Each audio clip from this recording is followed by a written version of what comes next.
விஜய் வராருன்னா அவர் நடிக்கிறதுனால அவர் கோடி கோடியா சம்பாதிக்கலாம்.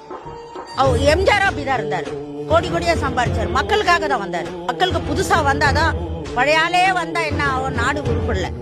கற்பழிப்பு, பெண்கள் கற்பழிப்பு நிறைய நடக்குது, வேலை வாய்ப்பு இல்ல, 1000 ரூபாய் கொடுத்து பிரயோஜனம் இல்ல, ஃப்ரீ பஸ் கொடுத்து பிரயோஜனம் இல்ல. இந்த 1000 ரூபாய் எங்களுக்கு தேவையில்ல, ஃப்ரீ பஸ் எங்களுக்கு தேவையில்லை, எதுவுமே தேவையில்ல. விலைவாசி கம்மி பண்ணா போதும், வரி கம்மி பண்ணா போதும், வீட்டு வாடகை கம்மி பண்ணா போதும். ஒரு வீட்டுக்கு ஒரு வேலை தரணும், எங்க கொடுத்தாங்களா?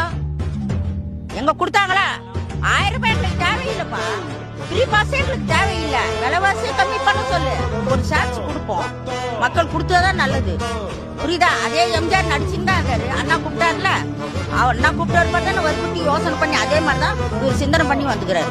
கண்டிப்பா 100% சான்ஸ் இருக்கு, 100% சான்ஸ் இருக்கு. குழந்தை ஓட்டுன்னா கூட போடும், குழந்தைகளுக்கு கூட ஓட்டு போடும். விஜய்